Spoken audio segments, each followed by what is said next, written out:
I really wish I could offer everyone a cup of quick coffee, but we'll dive into the last session of the evening. Thank you all the panelists for coming here. Very quick introduction. I am Sahiba and I've been running an influencer marketing platform and agency for the last 8 years called as Confluencr.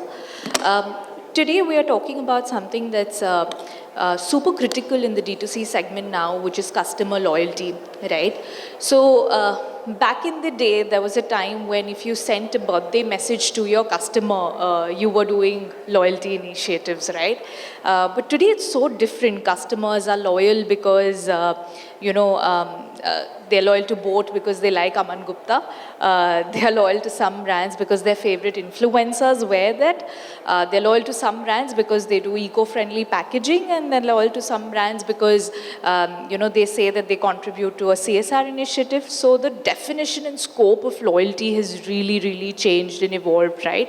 And just like there's no, funnel anymore of awareness, consideration, bottom funnel, all this logic has changed, right?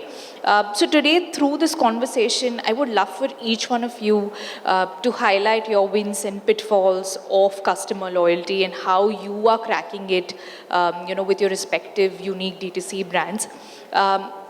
So I have broadly a few questions, but we'll actually start with the open one, which is loyalty is no longer optional, right? Like with the way D2C brands have been growing, there's tough competitors in every category now, right? What does customer loyalty initiative look like for you in 2025? And if you don't mind, what percentage of your marketing budget do you really put on customer loyalty? So I'll try and take this. I think one thing which is very much clear now with D2C emerging and all the digital brands coming in, that, first sale, what you do, I think first acquisition is something which is a marketing, which is done through marketing largely, right? But I think if there's a second sale, that's something when a customer or a consumer is at least loving something of your brand. Either it can be product, story, largely product, right? And I think then making a purchase. So I think if that's done, then something has been achieved for all the D2C brands, irrespective of the category. For us, let's say we largely do innerwear for men and women, right, at Freecultr. So at one point in time, we thought that introducing new colors of underwear, introducing new colors of vest and stuff like that will actually attract consumers to kind of come and buy again. But largely that's not the point. I think the most important thing is the product. If they love it, if they like it, not even the story, or I think like you said, the influencers or some celebrities, I think वो सिर्फ काम आता है पहली बार cell में. उसके बाद अगर एपिगामिया का कोई प्रोडक्ट अच्छा नहीं लगा, फॉर एग्जांपल, तो वो दीपिका पादुकोण या कोई क्यों खरीदेगा कोई. So I think that's the thing. I think it's largely product. And like I said, हमने सोचा कि ऐसा होगा, but we realized no. I think comfort or the fabric and all that stuff is actually attracting the consumers to kind of come again and buy. Like there was a time when even more than 1.5 years we did not launch any new color in our category, but still our repeat was almost like 27% month on month, right? Though innerwear is a very intimate category, and I think if someone is loyal to innerwear, then then they can be loyal to any other product, right, in their lives. That's the first phase. So I feel it's not an optional now. I mean, loyalty is something which has to be like the prime focus. We spend almost like more than 28% of our budget just on retention and loyalty plans out of, rather than focusing on first acquisition, kind of now focusing on, getting the repeat consumers. So हम लोग एक चीज़ पे काम करते हैं, which is like repeat comfort. If we are providing repeat comfort, then we are sorted. Otherwise, no. So, quick question on that, Harshit, is how do you measure your LTV now? Like, what's the definition of LTV now from your category? So I think since innerwear is something which a consumer is not buying every month, right? We've seen almost like after a quarter or 4 months, a consumer is purchasing a new innerwear, right? And there are many use cases. There can be use cases like if someone is traveling, they need a new pair. I like we didn't know if someone is traveling, they want a fresh pair of innerwear, right? So we realized it later. And other use cases, if I'm kind of having a wedding or going to a function or a wedding or stuff like that, we want to buy a new innerwear and something like that. So I think the perception has also been changed, not just changing your outerwear. I think because innerwear is the first wear of your day, right? So you have to kind of be very conscious of that as well. So lifetime value is simple, though the maths is very simple. You see the cohorts and stuff ki kaise life cycle chal rahi hai, right? And on that basis only we calculate the month on month. Though we track quarter on quarter, because like I said, innerwear is not something every month is someone is buying or repeatedly buying, right? But we track quarterly. But since we have seen, because of all these use cases, क्योंकि India ऐसा है कि हर 100 kilometre में religion change हो जाता है, भाषा change हो जाती है, तो ऐसे ही ऐसा है कि हर 15 दिन बाद 20 दिन बाद कोई इवेंट होता है या कुछ होता है. तो I think we have seen that month on month भी LTV like repeat kind of increases. That adds to the like lifetime value of a consumer. So I'm a co-founder of Luggage travel goods brand called Assembly.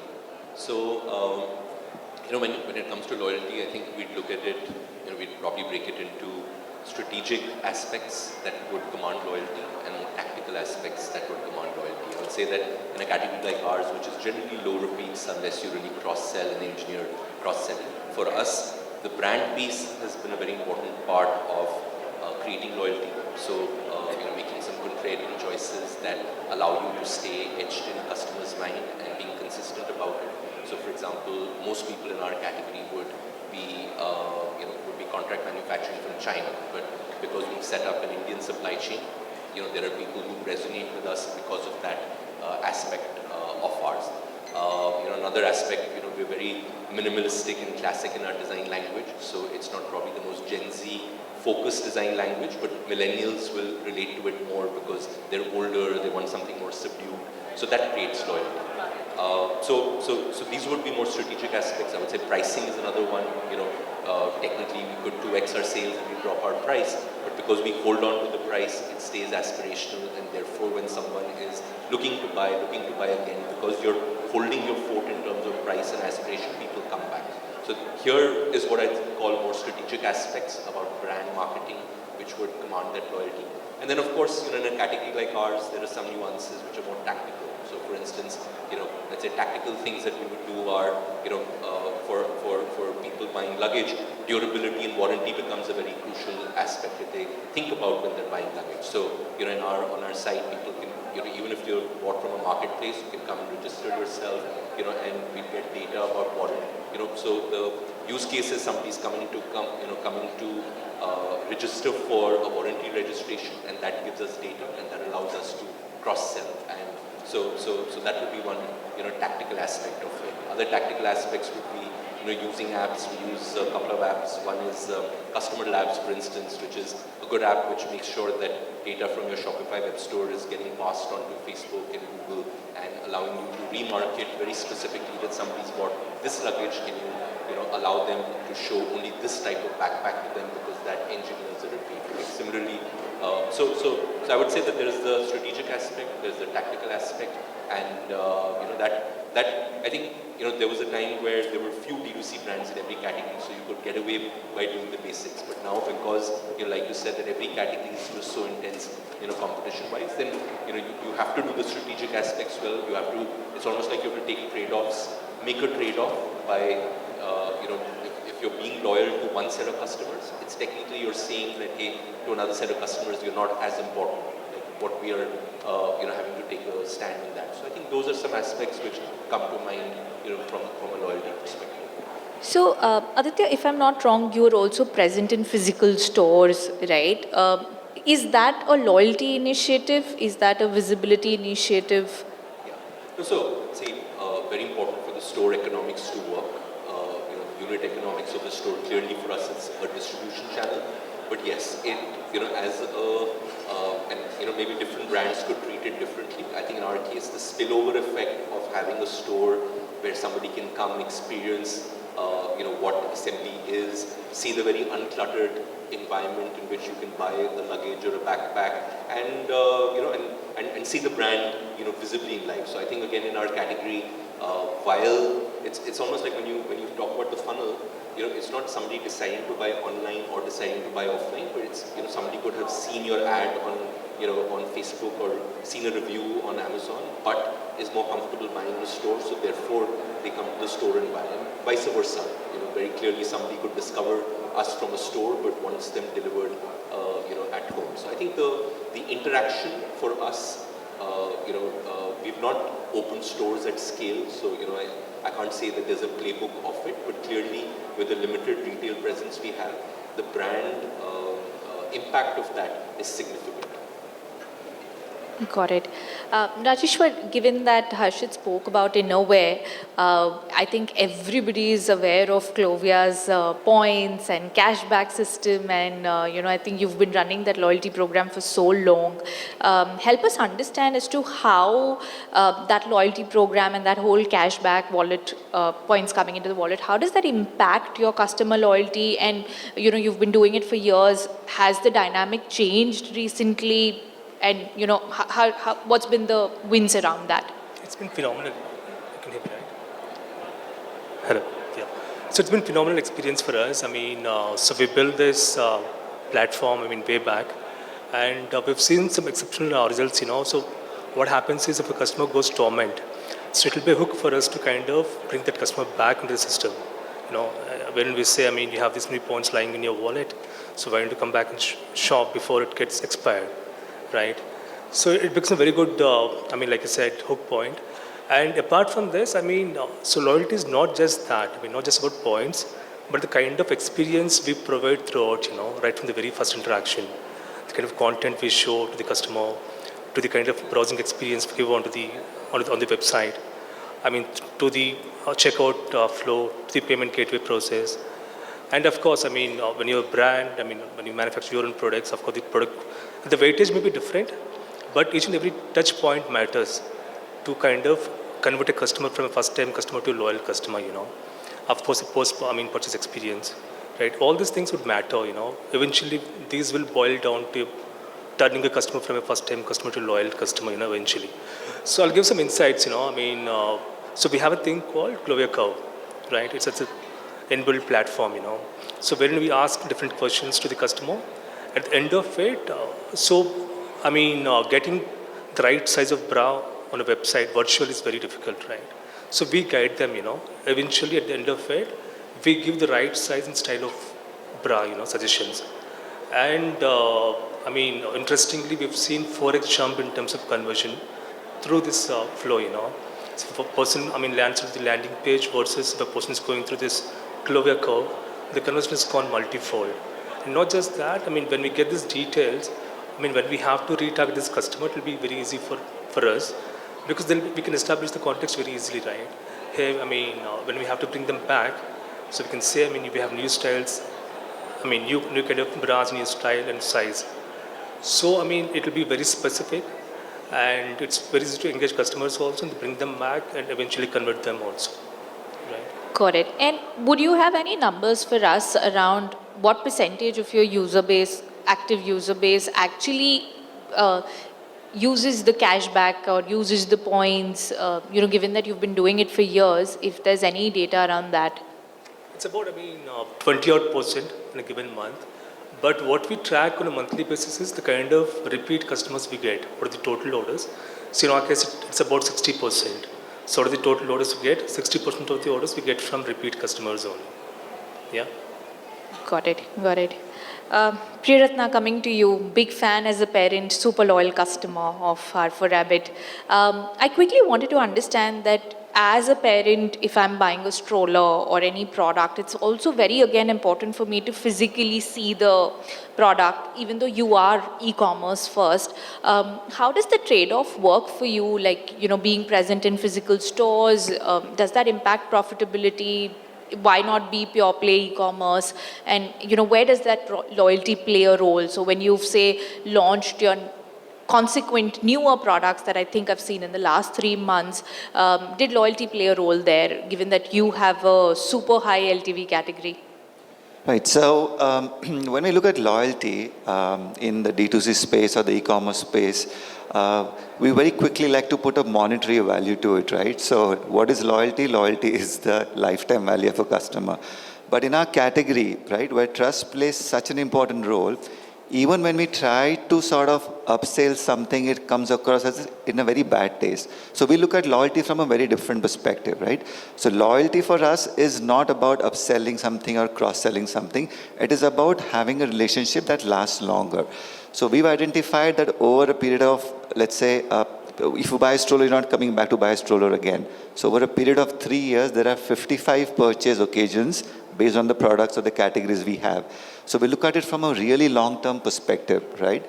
So loyalty is about acquiring the attention online, getting them hooked on to the brand, so much so that we keep it so simple that every rupee spent gives you 1 point, and the reward points are automatically applied. We don't even ask you whether you want it, because we don't want you to think of it like cash back or a discounting, things like that. So what online does for us is builds the attention, captures the attentions, gives the first-hand experience, and hoping that that translates into offline loyalty when they go to a multi-brand outlet. They say, oh, okay, I know Alphabet. Oh, I've seen they've launched this new product. Because for a brand to have a direct customer touch point in the retail is very difficult. We can only reach till the retailer and hope that he translates your brand to them. So building this loyalty, whether it is from loyalty points or through a community, helps put your brand in their mind. And when they go to the multi-brand outlets, then they say, no, I know Alpha Rabbit, right? I would really like the experience I had online. Maybe the same thing will translate for me offline. So that's how, in a broader sense, we look at loyalty when it comes to offline. Got it. And the same question again, that what percentage of your marketing budget do you dedicate to loyalty? So I'll be very honest with you. We did not end up spending too much on loyalty because we always thought that winning the trust through the product was much more important. But our research showed that every time a customer came on D2C, he at least had 4 other tabs open, right? And it's not just the competitors, it's the Amazons and the First Kind of Flipkarts of the world. They check out, they go all the way to the checkout page, apply the coupons, check out which is the cheapest one. So loyalty played a role in the sense of helping them not get distracted. Take a decision, right? We have purchase parity across. Take a decision quickly, stick to the brand. So from that perspective, the spends are minuscule in terms of the money spent to acquire people through loyalty. However, through the cash backs that we give, they also reflect on your balance sheet as money that you owe to somebody else. So acquisition spends are roughly 2 to 4%. However, the overall spends, whether it is discounting, the value of discounts, or the cashbacks that are lying in your account, that comes to about 20 to 30% overall. Fair. Again, an open question to everybody, right? That with the advent of AI and tools, what kind of apps or products are you using now, integrating into your Shopify or WooCommerce platforms on your apps, which kind of are giving you data or enabling you to do better loyalty programs? So the one part AI is playing really well is in the segmentation of consumers, right? So within loyalty, there are many ways you can segment your customers. So there's a traditional model of RFM where based on recency, frequency. Then there are different cohorts you can create based on the psychographic. So for example, are they a parent who loves to travel? So we can give them travel-friendly stroller, so therefore they will want to have a travel kit also, whether it is in feeding or nursing. Or if they are, let's say, not a single parent, but a nuclear family. So they living in a tier 1 city, so they'll obviously want a compact product. So this segmentation analysis that the data-driven through AI that is coming in for it is helping us sort of change the different offerings within the loyalty program and making it a more tiered structure. So that's where we're sort of using AI as far as loyalty is concerned. Yeah, something similar to what Aditya was actually. Yeah. So like customer apps is one. I think another app we use is an app called Kui, which allows us to keep track of site conversions, drop-offs on the site, and just go really granular in terms of showing pop-ups, to people who are showing intent in one direction or the other, or also identifying if it's a repeat customer, not showing the same product, that the customer has bought. So I'd say between Similar to Hotjar. Yes.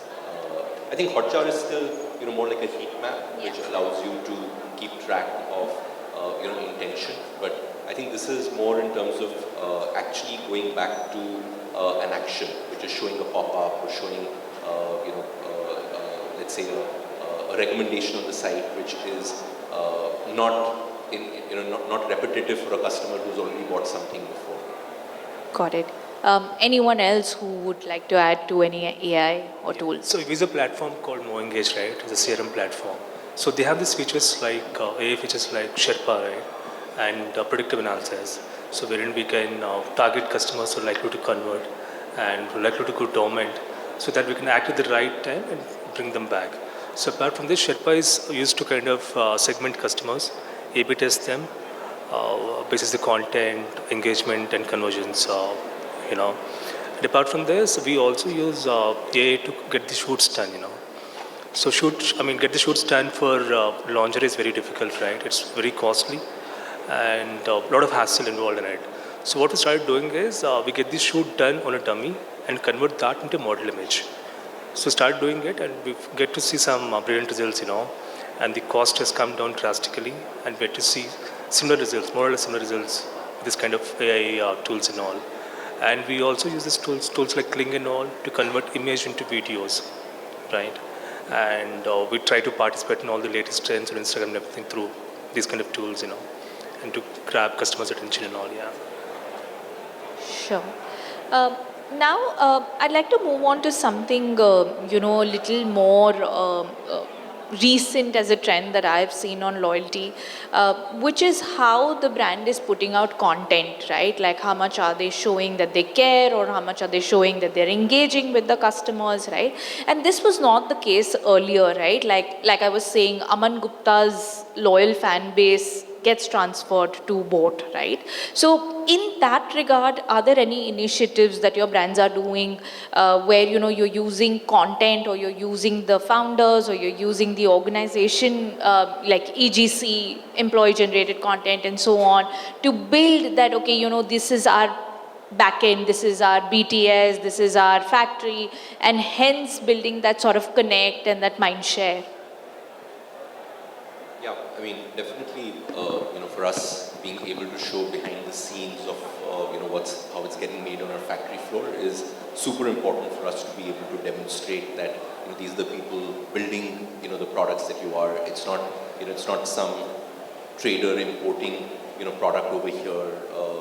So demonstrating that, and we just more recently started, showcasing that. But I'd say that that's a very important part or core pillar of content to show that we're a homegrown brand and coming up. I think a couple of, let's say, working associations that have worked well for us. We did a couple of tie-ups with, some influencers like Rahul Khanna, Jim Sarb, who kind of fit well into the type of brand that we're trying to build, which is more classic, sophisticated, and I think that that's definitely resonated. So when you take that content, run it on ads, and are able to showcase it at scale to people, I think it clearly helps in brand as well, but helps in conversion uptake as well. Yeah, a clear narrative gets built for the brand, and then you are able to attract that specific audience again and again, and they become, I think, a mini media house for you, and that sort of also is a part of loyalty. Anybody else would love to share that? So, since, like I said, we deal with intimate wear, right? So we've also done some contents of how the orders are being packed, and even before that, how, let's say, the product is tagged in the warehouse. And how it's being packed so that it's not it's far from the germs and stuff like that. I think that worked very well for us with respect to probably not more conversions, to be honest, but at least to gain the trust of a consumer that it's not that and obviously all these BTS founder driven content, UGCs, EGCs, I think they it's on the trend, like you said. But I think like he said, how the products are getting made and then kept, before they are being dispatched to you as a consumer, I think played for us also a very important role. So I have a slightly different view, not that it's a completely contrasting view, it's just that the stage that we are at, we do not engage too much into EGC, for example, an employee-generated or a founder-led content, because ours is a very highly researched category, right? So in the third trimester itself, mothers start researching.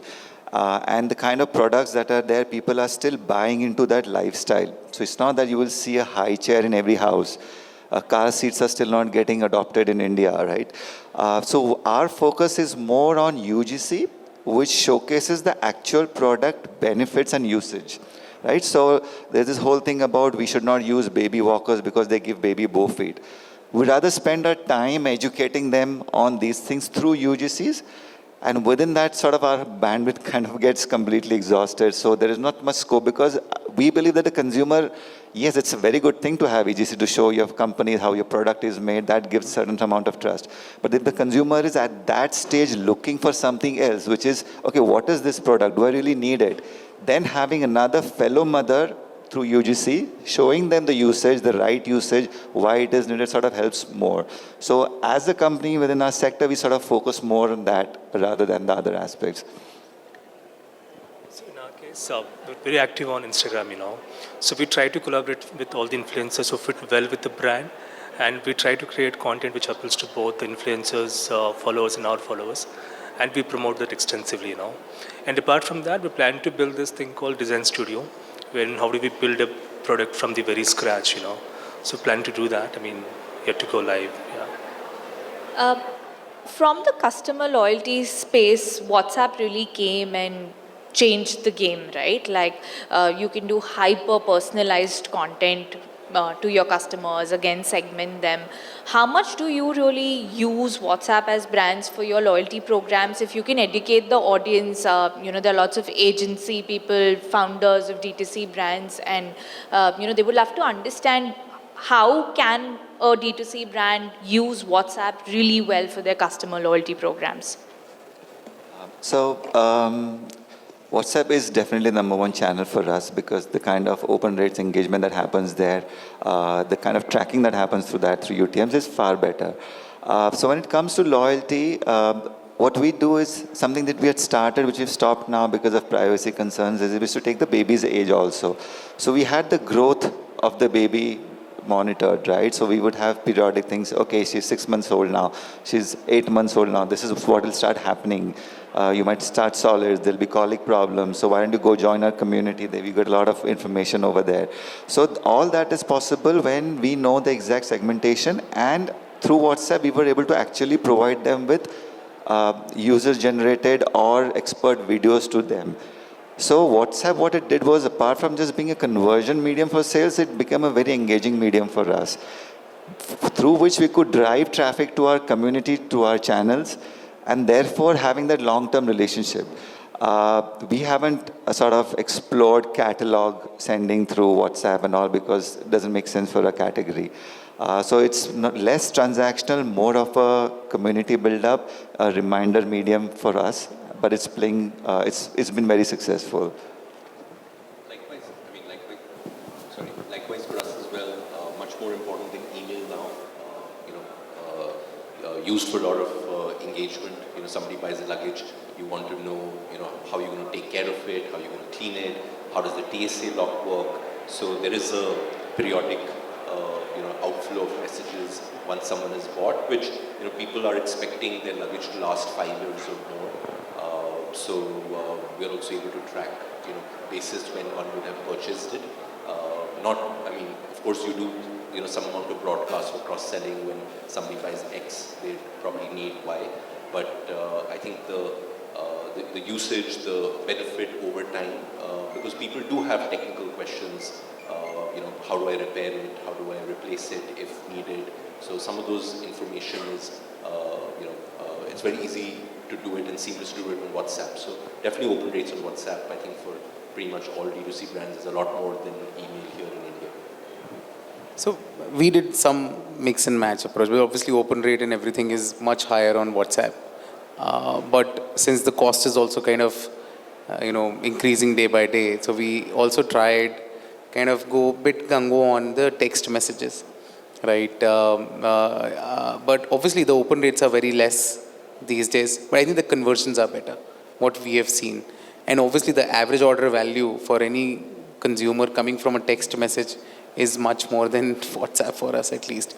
So I think by that, it's not that we don't use it. Obviously the confirmation messages, content or any new product launch and everything is done on WhatsApp and emailers both. But I think we have recently tried a bit of our hands on doing text.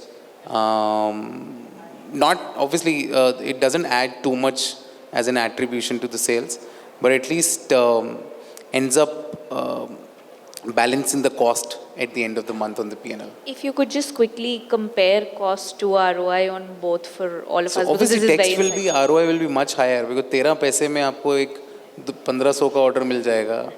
So obviously एक रुपए सवा रुपए में 1200 रुपए 1300 का order. Obviously ROI will be higher, but obviously like I said, open rate is very less.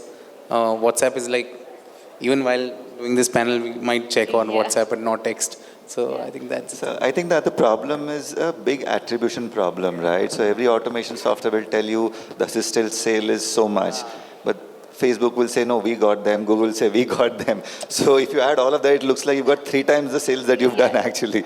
So it's very difficult to sort of get the ROI from a particular campaign or a journey. But it's decent, so to say, for us on WhatsApp. blended ROAS is the only true north, nothing else. So now I have like a couple of quick questions and I'll need you guys to answer that. We'll start from Aditya. The question is common. If there's one particular brand that has ever wooed you and you are a loyal customer to, and just because of the way they've done loyalty, which one would that be? Could be Indian brand. Any brand. Your brand that you're super loyal to, any category. I'd say, probably a lot of people would feel that way. Maybe Uniqlo for me. They just very clearly, what to expect. You can, it's functional, it's well priced. Decathlon would probably be the other one, which has just got it right. It's multi-category, every use case. You think, sports, you go there. So yeah, maybe these two would be the top two. A couple of brands, obviously, from traditional brands, if I talk about traditional as in less D2C, more of like brand. I would say Levi's for me and Nike for that matter. But yeah, for example, in D2C space, if I talk about, so love a lot of, products coming from boat for that matter. Yeah. Right. And for that matter, these days, bit of Putronics as well. Yeah. Right. So for example, like I've personally bought a lot of C-type cables these days, right? One in car, one at home, two in office and stuff. But I think I tried many brands, but later realized that the quality of Putronics cable is something which is like amazing. And then I later got to know that it's been the only one of the brands in India which has been Apple certified for a Type-C cable. Yeah.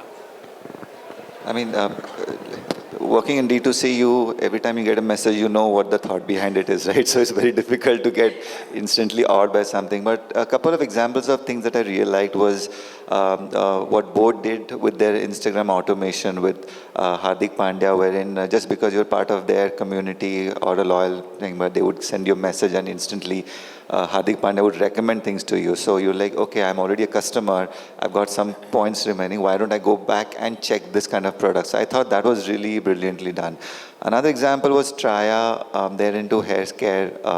And they have this doctor consultations, and the way they follow up with you, like you tend to get irritated, but you genuinely feel that it's a doctor asking you to get your consultation done. And that was quite phenomenal. Like the anger that people have receiving a brand's message, that sort of gets down. So we tried to sort of replicate that, like something like a North Star. So these two examples just come to my mind.